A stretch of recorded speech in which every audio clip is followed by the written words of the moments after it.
किसी को भी नहीं लगा। और उसमें तीन लगा रखी थी।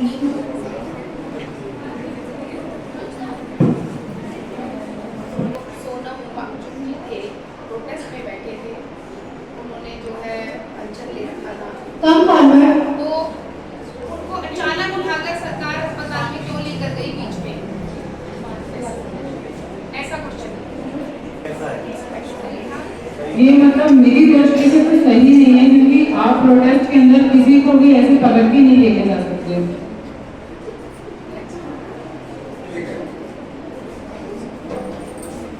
हमारी कंट्री को मदर ऑफ डेमोक्रेसी कहा जाता है, तो फिर जो विद्रोह कर रहे थे विद्यार्थी उनको एंटी नेशनलिस्ट घोषित कर दिया गया। और अगर पेपर लीक हुआ, उन्होंने उसके खिलाफ प्रोटेस्ट किया, तो उनको आगे दिल्ली तक जाने के लिए किया गया। वो एक पीसफुल प्रोटेस्ट ना, उन्होंने किसी को हार्म किया था ना कुछ और। हाँ कुछ खराब खराब करने की कोशिश की, उसने वायलेंस किया, पर उनको हटा करके जो पीसफुल लोग थे उनको वहाँ क्यों नहीं जाने दिया गया, उनको आवाज़ क्यों नहीं उठाने दी गई।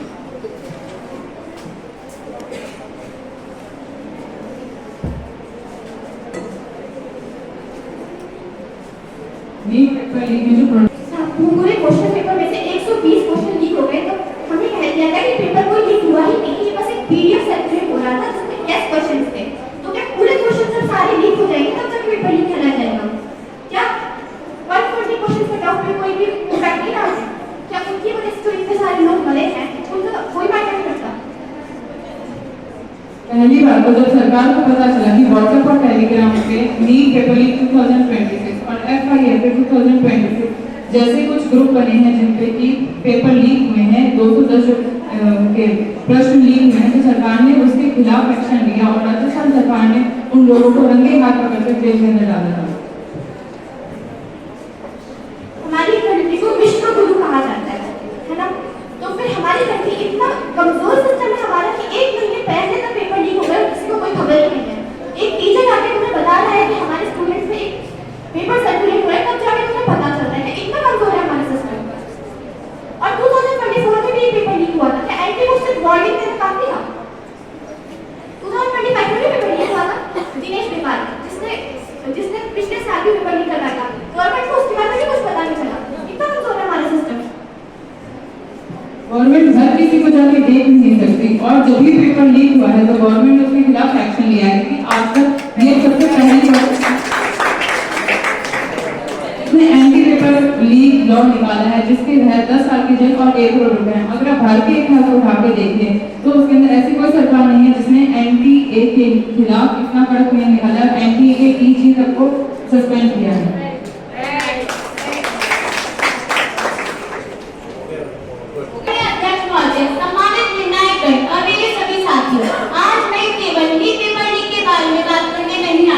बल्कि उन लाखों विद्यार्थियों की आवाज बनकर खड़ी हूँ जिन्होंने अपनी मेहनत, समय और सपनों को इस परीक्षा में भरोसे रखा था। मेरा सवाल सीधा है, अगर विद्यार्थी वर्षों मेहनत कर सकता है तो परीक्षा की सुरक्षा कुछ घंटों के लिए भी कमजोर क्यों होनी चाहिए? नीट यूजी 2026 की परीक्षा 3 मई 2026 को आयोजित हुई, जिसमें 40 लाख विद्यार्थी बैठे। यदि सीबीआई को पता चला कि प्रश्न पत्र से पहले प्रश्न लीक हो चुके हैं, तब उस पर मामला दर्ज करवाया गया और बाद में कार्रवाई कराई गई। 21 जून 2026 को परीक्षा दोबारा कराई गई, जिसमें 20 लाख विद्यार्थियों ने 5440 केंद्रों पर भारत के 550 शहरों और 14 विदेशी शहरों में परीक्षा दी।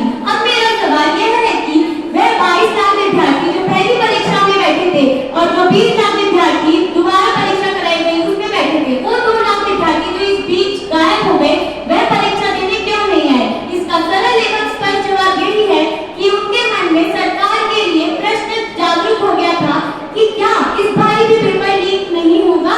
क्या हमारा मेहनत का सदुपयोग, हमारे समय का सदुपयोग होगा?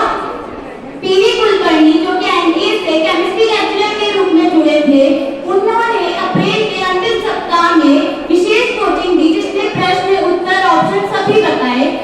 अगर जिस इंसान को सुरक्षा की जिम्मेदारी दी जा रही है, अगर उसी इंसान के द्वारा गोपनीयता बातें बाहर आ रही है, तो इसमें गलती किसकी है? सरकार की। सही है ना?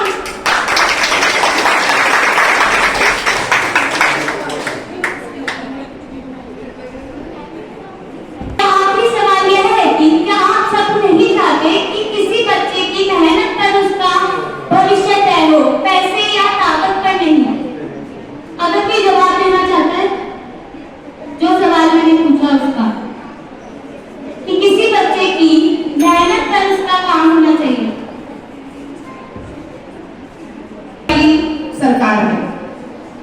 आपने बहुत अच्छे अपने तर्कों के माध्यम से विषय को स्पष्ट किया। आप बताइए कि व्यवस्था में आप क्या देखना चाहती हैं कि आगे बच्चे के भविष्य से कोई खिलवाड़ ना हो। मैं व्यवस्था को सुधारना चाहती हूँ कि ताकि प्रश्न पत्र की पूरी जर्नी हो, सिक्योरिटी चेकिंग हो, किसी के पास अधिक से अधिक नियंत्रण ना हो, पहुंच ना हो, अधिक पावर ना हो, सिक्योरिटी ऑडिट हो और पहुंच ना हो।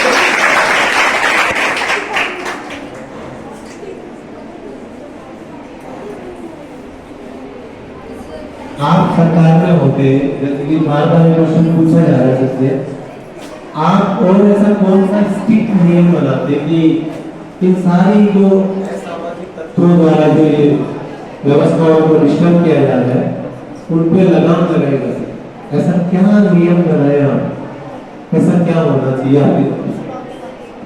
मेरी तरफ से अगर मैं कोई नियम बनाती तो वो होता कि कानून सबके लिए सिमिलर हो, कोई सबके लिए सिमिलर हो और कोई भी भेदभाव ना हो इसके अंदर, और स्ट्रिक्ट से स्ट्रिक्ट वेरिफिकेशन हो, किसी के पास अधिक नियंत्रण ना हो, किसी तरह की पहुंच ना हो, सिर्फ सरकार या एनडीए के पास ही वो हक हो कि वो उस पहुंच तक जा सकते हैं।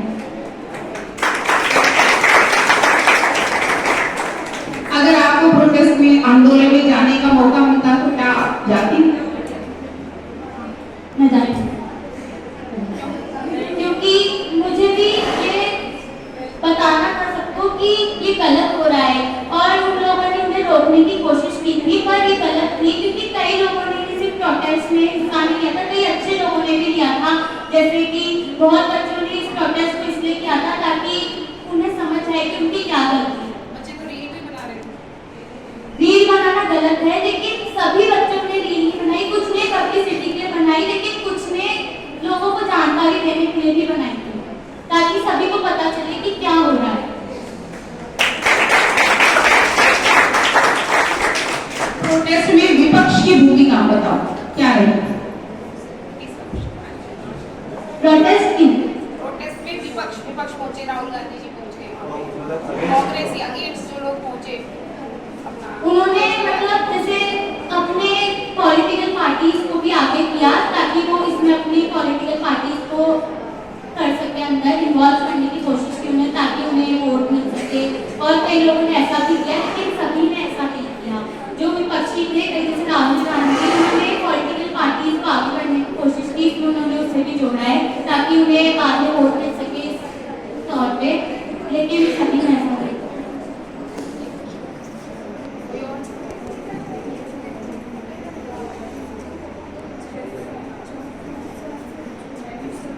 Any student ask the question? Last है कोई पूछना चाहे प्रतिभागी। Anybody wants to ask the question about this?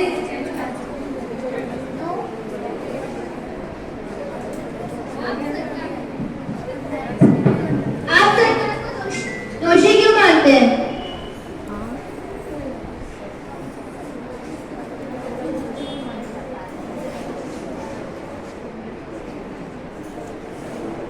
आप सरकार को दोषी क्यों मानते हैं?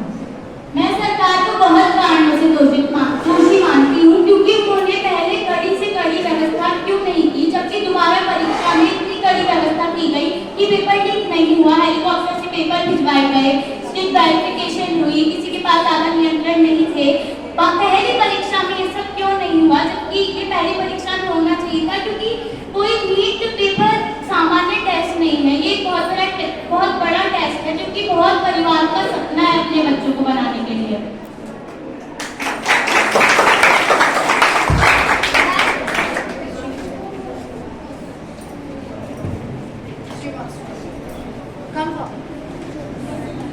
आपने अभी एक बात कही कि सबको समान अधिकार होना चाहिए पेपर देने का, कोई भेदभाव नहीं होना चाहिए। तो जो रिजर्वेशन हो रहा है, जिसमें जो बच्चे शेड्यूल कास्ट के हैं, शेड्यूल ट्राइब के हैं, उनको ऑलरेडी रिजर्वेशन मिल रहा है, तो ये तो गलत है ना?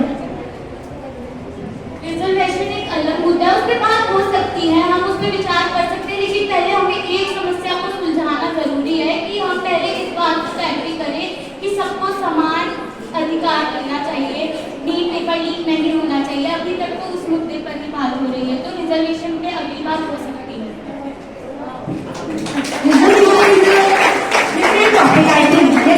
रिजर्वेशन एक अलग टॉपिक है। और मैं ये पूछ रही हूँ कि जैसे इसके लिए प्रोटेस्ट किया गया, तो रिजर्वेशन तो बहुत पहले से चल रही है और आज मुझे नहीं लगता कि हमारे स्कूल में या कहीं और भी ऐसा भेदभाव होता है। इस पे क्यों प्रोटेस्ट नहीं किया गया? इस पे क्यों लोगों ने प्रोटेस्ट नहीं किया? उसके बाद रिजर्वेशन अगर आज इस प्रोटेस्ट को गलत माना जा रहा है तो वो प्रोटेस्ट को कौन सही मानेगा? अगर आज इस प्रोटेस्ट को गलत माना जा रहा है, इस प्रोटेस्ट पर मुद्दा उठाने को सरकार तैयार नहीं है, तो उस प्रोटेस्ट में वो कैसे एग्री कर देंगे इतनी जल्दी?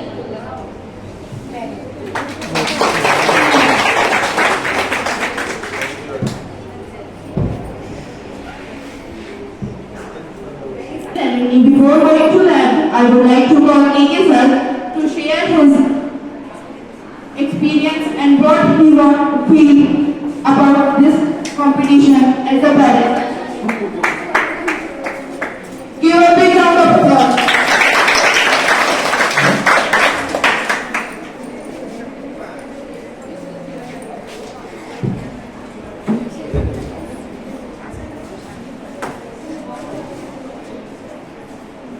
परम सम्मानीय मां शारदा समूह स्वामी विवेकानंद जी और प्रधानाचार्य महोदय, समकक्ष अध्यापक महोदय और समस्त हृदयांग हृदय श्रेष्ठ प्राणों से प्यारे हमारे विद्यार्थी, वंदे वंदे वंदे।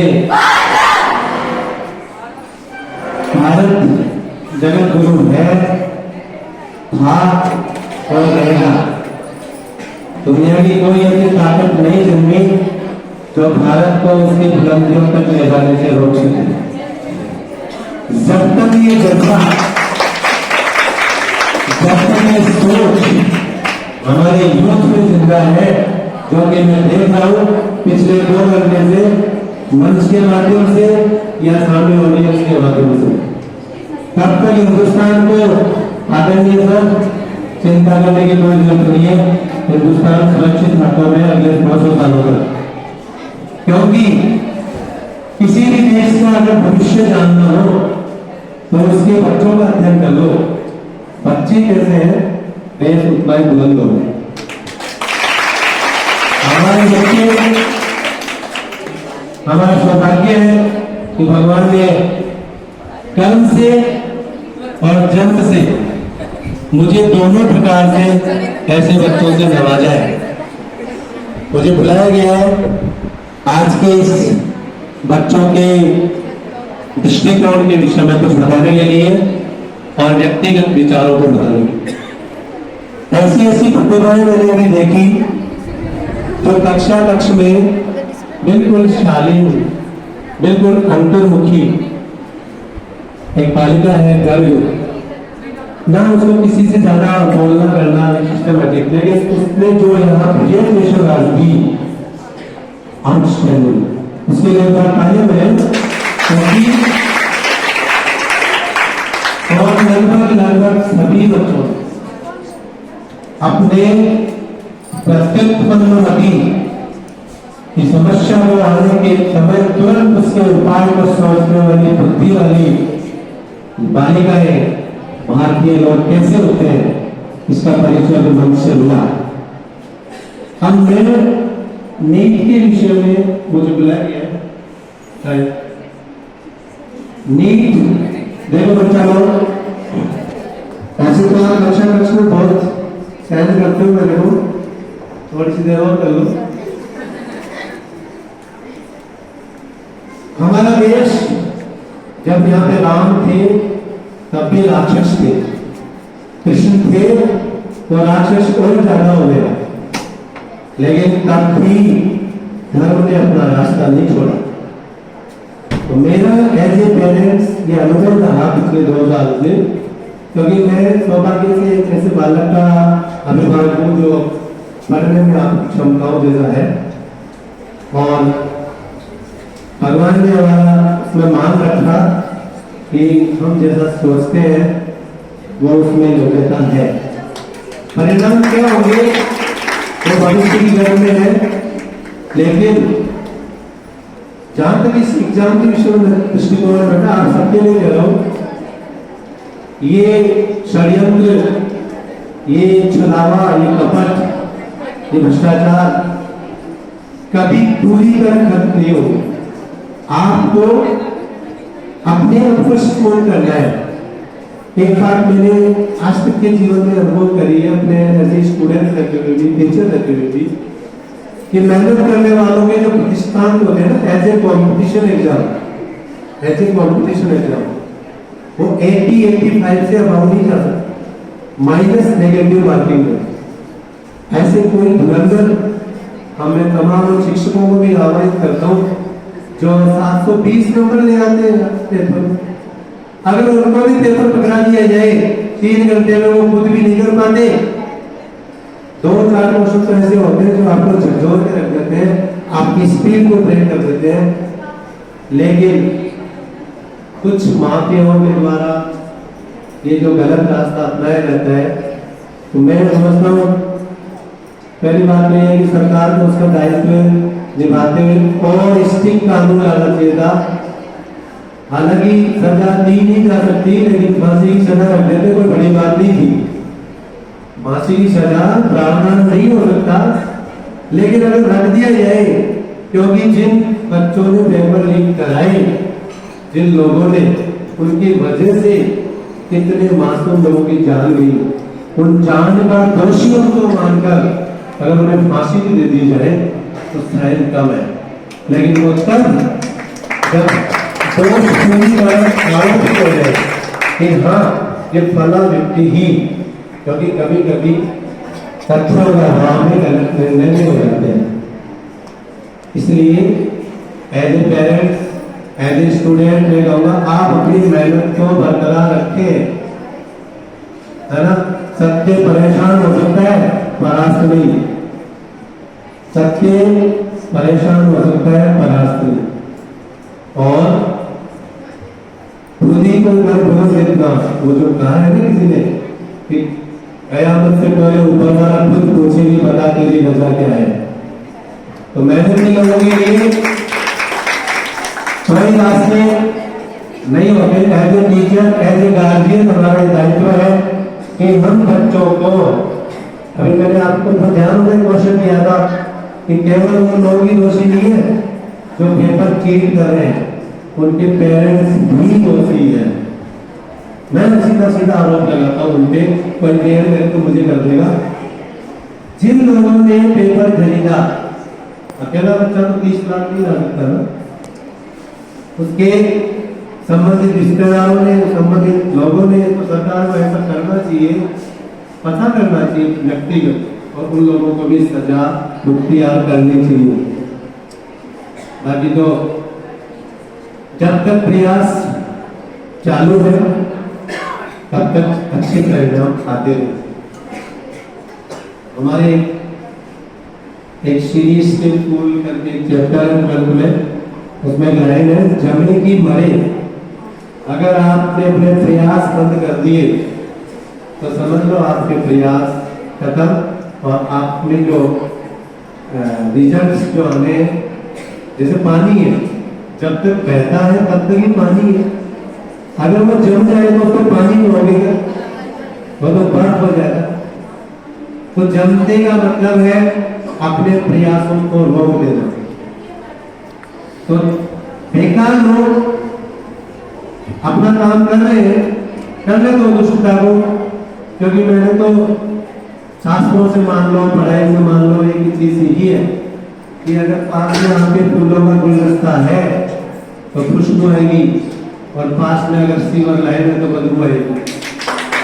जिस बच्चे ने मेहनत करी है, जिस बच्चे ने प्रयास किए हैं, अगर वो कहीं किसी व्यवस्था में सेलेक्ट भी नहीं हुआ, लेकिन उसका मुकाबला करने की हिम्मत उनकी भी नहीं होगी जो सेलेक्ट हो गए वो बोले, क्योंकि उसने मेहनत करी। इसलिए इस चीज को खत्म ना करें, और नेगेटिविटी तो बिल्कुल नहीं लाए। ये अकातर जो आत्महत्या एकादृष्ट लक्षण संस्कृत में कहा जाता है कि आत्महत्या तो कायम लोगों का काम है। बच्चा लोग भूल के भी क्योंकि आप आने वाली पीढ़ी है इस बात के बारे में सोचेगी नहीं, क्योंकि वो जीवन को चला जाता है। और मैं समझता हूँ कि एज ए पेरेंट्स आप बच्चों से इतना टच में रहे, इतना आप एज ए फ्रेंड बने रहे बच्चों, पेरेंट्स, माता पिता का, कि वो कोई ऐसी बात आपसे छुपाए ही नहीं जो उसके डिप्रेशन लेवल को ब्लास्ट कर दे, यानी उसे डिप्रेशन मोड में जारी कर दे। हर बात उसके साथ शेयर करें, हर बात में एज ए पेरेंट्स छोटी से बड़ी हर बात जैसे बच्चों से शेयर करता हूँ वैसे घर पे भी शेयर करता हूँ, हैबिट में। तो बच्चा लोग मेहनत करें, प्रयास जारी रखें, है ना। और तूफानों के आगोश में इरादे कब समाते हैं, तूफानों के आगोश में इरादे कब समाते हैं, कह दो उन्हें हटे पड़े अब हम आते हैं।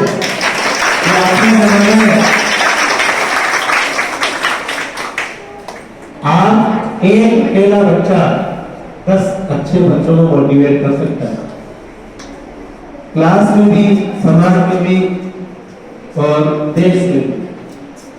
आज हमारा सौभाग्य है कि हमारे देश सुरक्षित हाथों में है, नहीं तो जिन लोगों की पैरवी करके जो लोग अगेंस्ट बोलते हैं ना, ताज पे हमला हुआ, जयपुर से ब्लास्टिंग हुई, कितने धर्म पूछ के गोली मार दी गई, और तब वो लोग सड़कों पे नहीं उतरे।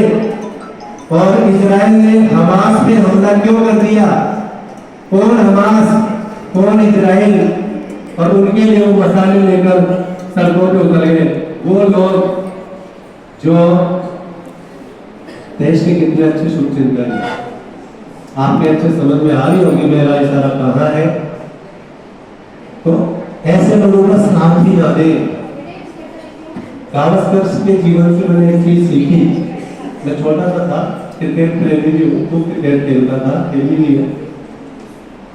उनसे किसी पत्रकार ने पूछा कि आप फास्ट बॉलर्स के सामने भी हेलमेट क्यों नहीं लगाते, और आप बात करेंगे उस जमाने की जब पिच कैसे होते थे, उबड़ खाबड़, आज की तरह नहीं होते थे सपाट, ये बॉल जहां गिरेगी उतनी आगे उछल के जाएगी जितना बॉलर चाहेगा, कौन से खड्डे में गिरेगी किस लेवल में जाएगी। लेकिन गावस्कर ने कभी किसी फास्ट बॉलर के सामने हेलमेट नहीं पहना। आप एक भी मैच बता दो मुझे कि सुनील गावस्कर ने फास्ट बॉलर के सामने हेलमेट पहना। तो जब पत्रकार ने उनसे पूछा तो उनका जवाब क्या था, आपके जीवन में काम होने वाला है कि जब मुझे पता है कि ये बॉल मेरे मुंह पे आ रही है तो छोड़ दो ना उसको, जब पता है कि वो मेरे कंधे पे आ रही है तो जाने दो ना उधर, जब आपको पता है कि सामने वाला पीछे गाड़ी चला रहा है तो साइड दे दो ना उसको, जा भाई तेरे चचा वो जहां इच्छा वहां जाके भिड़। बुराइयां हमेशा चलती रहेंगी, पूरी तरह समाप्त नहीं होगी। तो आप उन बुराइयों को दूर जाने दें।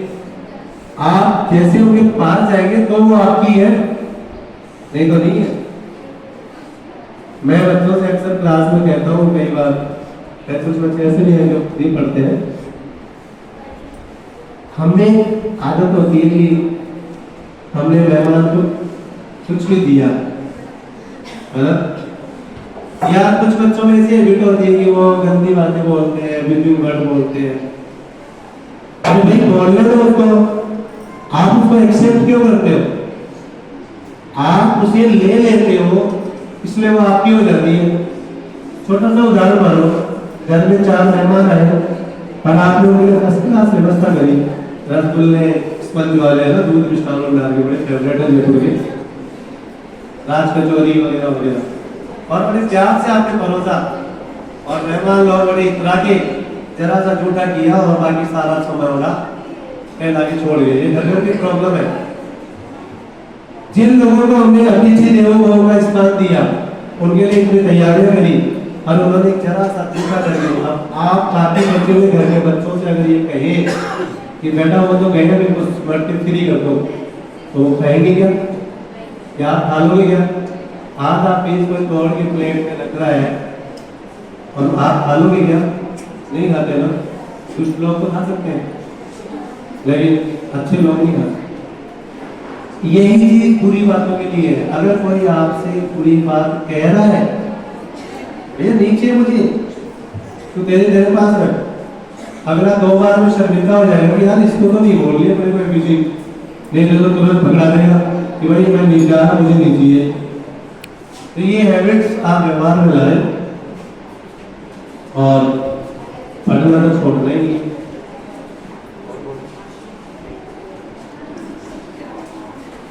तो बेटा कौन कौन बच्चे ऐसे हैं जो जीवन में डॉक्टर बनना चाहते हैं? Very good. कौन कौन है इंजीनियर बनना चाहते हैं? एक ही इंजीनियर है, कैसे काम चलेगा इंडिया का? अच्छा 3-4 है क्या? और कुछ कितने लोग हैं डिफेंस में जाना चाहते हैं, ऐसे आर्मी, मिलिट्री, पुलिस फोर्स? क्या बात है, क्योंकि वो सीमाओं पे बैठे हैं तभी हम यहाँ बैठे हैं। वो सियाचिन की उन बॉर्डरों पे मेरे मित्र है जहाँ उनकी पोस्टिंग है, आपको बताऊं सियाचिन के आज तो हालात अच्छे हो गए। मोदी जी को धन्यवाद, बहुत बहुत थैंक यू हमारी तरफ से। भाई चिड़े तो चिड़े जाए कांग्रेस की बनेगी, सेना को इतना पावरफुल बनाया कि आपको एक छोटा सा नियम याद दिलाऊं मैं। भारत पाकिस्तान का आज दिन है, क्योंकि अच्छा कल स्वतंत्रता मना रहा था, पिताजी आज मना रहे है ना। पाकिस्तान का कल हैप्पी बर्थडे था, आज इंडिया का है। तो हिंदुस्तान की आर्मी फोर्स, हमारे पास एक लीजेंड पर्सन बैठे हैं जो आर्मी से बिलोंग करते हैं। आर्मी में एक ऐसा नियम बनाया गया कि पाकिस्तान और इंडिया की जो बॉर्डर, वहां अगर इंडियन आर्मी कुछ भी मूवमेंट करती है, तब बोल रहा हूँ, बताना मुझे अक्सर से, कुछ भी इवन सर्दी आ गई तो अपना तंबू थोड़ा दूर उधर ले जा रही है, या गर्मी आ गई तो इधर ला रही है, तो 15-20 दिन पहले पाकिस्तान गवर्नमेंट को उसकी इंफॉर्मेशन देनी पड़ेगी कि हमारी सेना अपना तंबू यहाँ से वहां लगा रही होगी। क्यों भाई? यानी ये नियम बना इसलिए था कि हमारी आर्मी कुछ भी एक्शन ले उससे पहले हमारे शत्रु पहले जाग जाए और फिर हमारा ट्रीटमेंट उनके पास पहले से रेडी हो। जब ऐसे नियम अगर किसी देश में बनने लगे और 140 करोड़ लोग चुपचाप उनको सहन करने लगे, तो फिर देश कैसे हाथों में हो? एक अकेले मोदी जी या और वगैरह कुछ नहीं कर पाएंगे। हम सबका दायित्व है।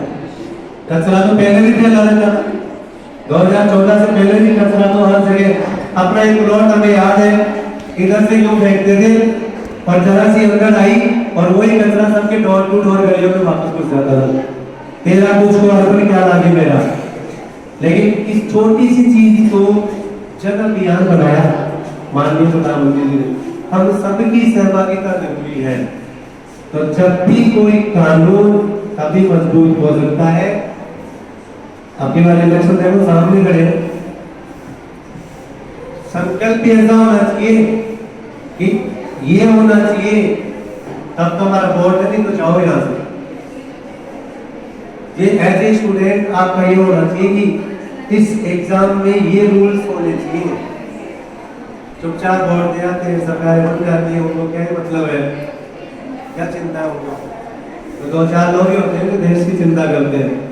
बाकी तो ऐसे लोग होते हैं दुनिया में और हिंदुस्तान में जिन्होंने 8वीं तक फेल होने का नियम बना दिया कि 8वीं तक किसी को फेल ही नहीं करना। जब अमेरिका की सीधे नहीं चली, मैं क्लास में बताता हूँ आपको कि जब अमेरिका की सीधी नहीं चली, ओबामा ने अपने स्टूडेंट से कहा कि बेटो साइंस मैथ पढ़ने लग जाओ। पहले स्पीच में फर्स्ट टाइम ओबामा ने स्पीच दिया था जब प्रेसिडेंट बना कि साइंस मैथ पढ़ लो, नहीं सारे उच्च पदों पर भारतीय आ जाएंगे। अब आप ही जानते हो, आप बच्चे हो, बच्चों से कहा जाए बेटा पढ़ लो, तो कितने पढ़ते हैं? 2, 4, 5। लेकिन उन्होंने भी शॉर्टकट का रास्ता अपनाया।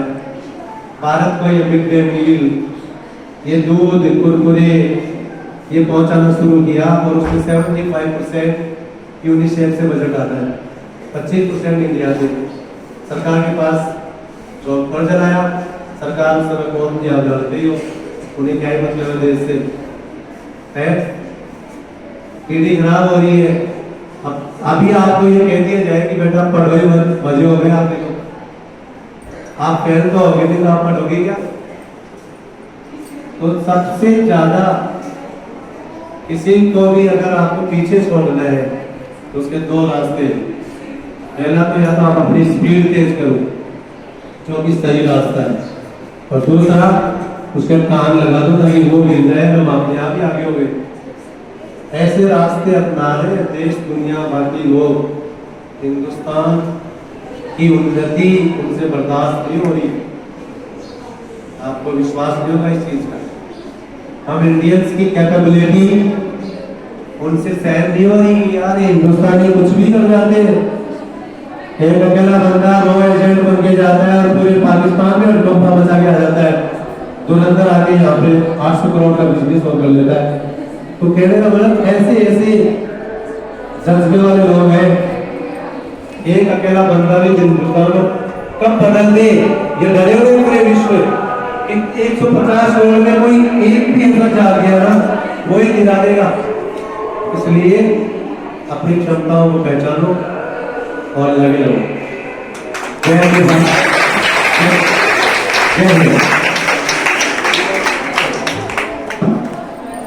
Thank you, sir, for your golden words. Now, परम सम्माननीय मुख्य सलाहकार महोदय, हमारे एडवाइजर सर, प्रधानाचार्य, उपस्थित समस्त शिक्षकगण व प्यारे बच्चों, आज 15 अगस्त के इस राष्ट्रीय पर्व पर हम यहाँ एकत्रित हुए हैं। जैसा कि हम सब जानते हैं, कार्यक्रम की शुरुआत बहुत ही औपचारिकता के माध्यम से की गई।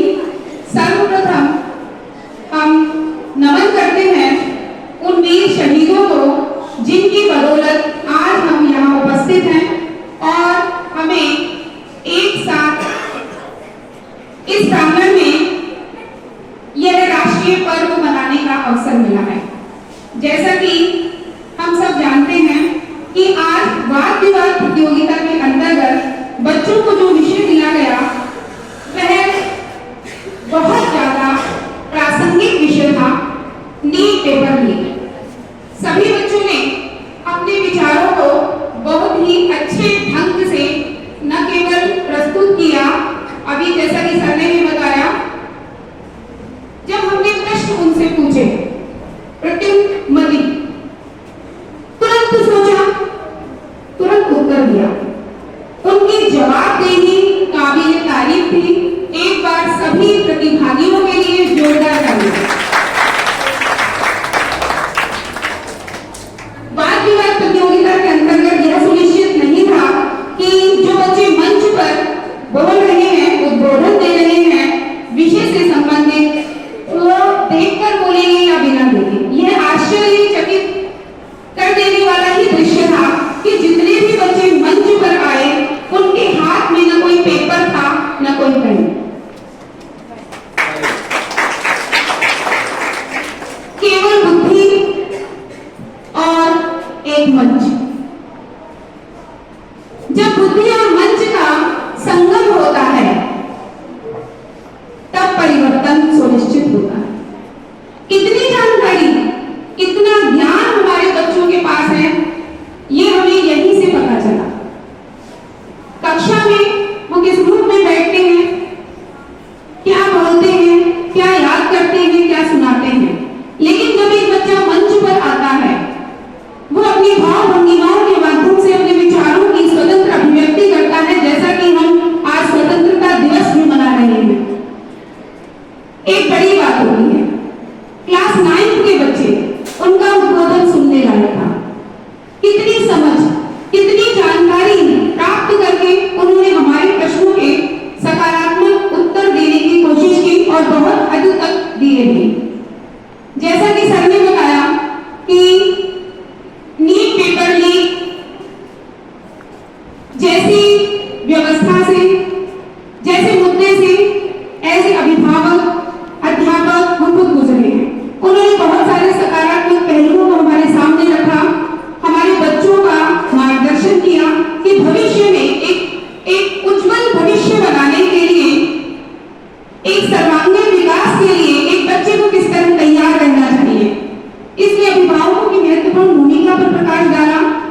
मैंने 2 लाइन लिखी थी, जिज्ञासा को कायम रखो। इन प्यारे बच्चों के लिए जो मंच पर आए और उन्होंने अपना अमूल्य समय भी दिया और अपनी भाव भंगिमाओं के माध्यम से अपने भावों को व्यक्त किया, सबको भावाविभोर किया, अपने प्रश्नों के उत्तर दिए। वो बच्चे जिज्ञासा को कायम रखें, कठिनाइयों से मत डरो। जिज्ञासा को कायम रखो, कठिनाइयों से मत डरो, आत्मबल तुम्हें झकझोरेगा, तब तुम स्वयं को मानोगे। You can do everything. तुम सब कुछ कर सकते हो, अंतर मन में उठेगी टीस, तभी आत्मशक्ति को मानोगे। और एक बार जोरदार तालियां उन सभी बच्चों के लिए।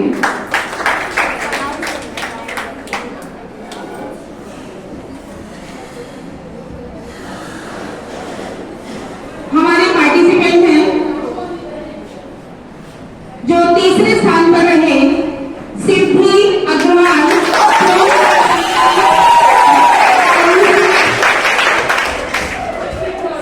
बच्ची को 135 अंक प्राप्त हुए।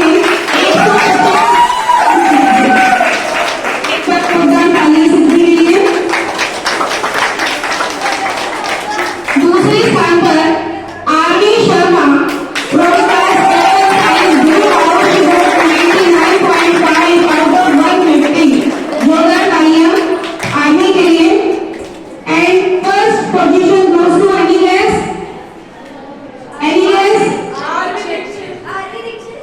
Aditi Kajla from class 10 from that house, 145.5 out of 150। और बच्ची ने जो भी प्रश्नों के उत्तर दिए बहुत ही स्पष्ट थे। इन सब विनर्स के लिए जोरदार तालियां।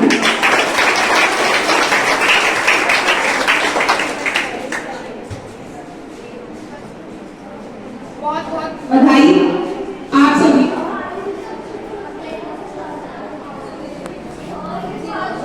बहुत बहुत शुभकामनाएं।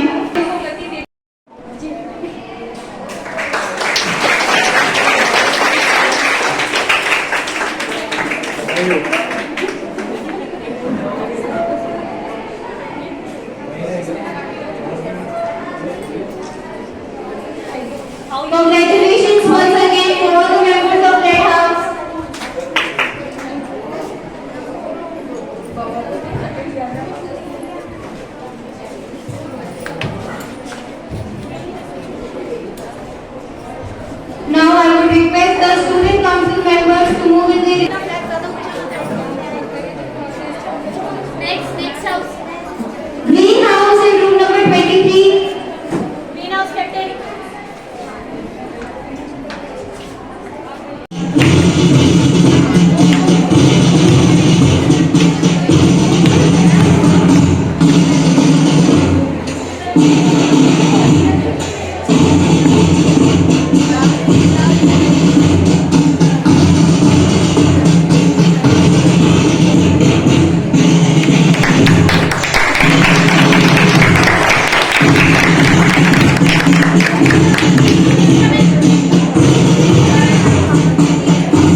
हैं